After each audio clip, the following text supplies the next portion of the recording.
السلام عليكم ورحمة الله وبركاته، أهلا بيكم في قناة مواهب ثورات مع وليد حسين.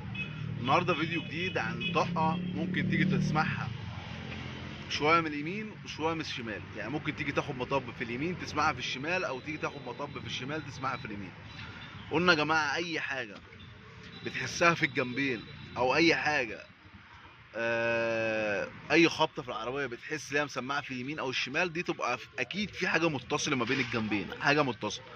والحاجه اللي متصله ما بين الجنبين دول يا جماعه لا علبه دركسيون، لا تيش ميزان، لا انطره، لا تيش ميزان لا انطره، بس اكتر حاجه متحركه هي ايه؟ التيش الميزان. النهارده احنا معانا عربيه رينو فولنس، والعربيه دي كان فيها صوت طقه جامده جدا في الجنب اليمين، شويه ممكن ياخد مطب من الجنب الشمال يسمعه في الجنب اليمين والعكس. الصوت كله كان مسمع في الجنب الايه؟ اليمين اللي احنا فيه دلوقتي. وراح لحد فقال له العربيه، طبعا العربيه ما مشيتش كتير زي ما انتم شايفين، العربيه اصلا الصاده كلها ماسكه، العربيه ما مشيتش، بص المسامير كلها مصديه. العربيه متهيألي عامله مثلا حوالي 50,000 كيلو، مش كتير يعني، 5 غيارات زيت. وراح لحد قال له العربيه عايزه مقصات، وعايزه مساعدين، وعايزه بطاحات، وعايزه تياش ميزان. وطبعا الراجل كان فعلا هيغيرهم، كان فعلا هيغيرهم، بس حد دله عليا فجالي. لما طلعت جربت العربيه لقيت الصوت شويه من اليمين وشويه من الشمال، عرفت اللي ده على طول تيش ميزان، على طول تيش ميزان. فانا عايز اقول حاجه، انت اول حاجه هتغير هتغير المقصات دي، مش هتعرف تعوض المقصات تاني، بالذات بتاعت الرينو، العربيات الرينو والعربيات النيسان. المقص الاصلي بعد تغيير المقص الاصلي هتتعب كتير جدا، هتتعب كتير جدا، لان العربيات دي ما بتغيرلاش جلب، بتغير مقص كامل على طول.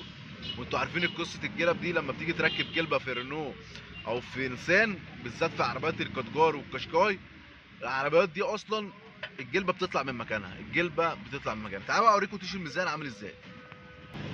بصوا يا جماعه، ده تيش الميزان. طبعا قلنا قبل كده كتير ان معظم الناس بتحرك تيش الميزان ايه كده، بتحركه وهو راكب، لا ما ينفعش. هنا انا عندي هنا ايه، البيضه دي محكومه، البيضه دي محكومه، لو حركت كده هتلاقي البيضه معايا ايه كويس. هنا بقى بصوا يا جماعه البيضه ايه، هوريكم دلوقتي البيضه عامله ازاي، فيها جوه وبره ازاي.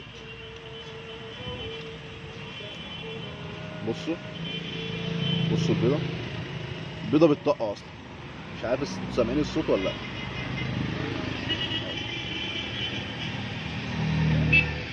ونفس القصه الجنب التاني، بصوا التيش طبعا عشان فكيت الكاوتشه منه، فايه التيش ما فيهوش اهو. بصوا يا جماعه التيش ما فيهوش، فلما تيجي تغير جزء من اجزاء عفش العربيه لازم تخلي بالك من القصه دي، لان طبعا هنا لو صاحب العربيه كان غير فعلا الحاجات دي كلها كان الصوت هيروح. ليه؟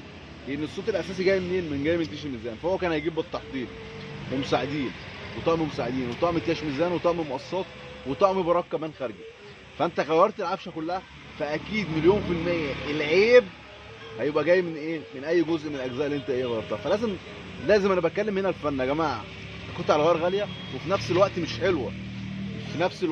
حلوه، يعني هتجيب قطعه غيار وفي نفس الوقت ايه؟ قطعه الغيار غاليه وفي نفس الوقت القطعه الكواليتي بتاعها مش عالي. هتقعد معاك يعني العربيه دي مثلا مع صاحبها هنقول مثلا من 2014، العربيه بقى لها 10 سنين، 10 سنين ماشي بيها 50,000 كيلو، بسم الله ما شاء الله، الدنيا تمام، ما فيش اي مشكله. لو انا جبت بقى قطعه وما بمشيش بيها، قطعه ما بتعيش اكتر من سنه ولا سنتين حتى لو انا بمشيش. اعملوا لنا لايك يا جماعه.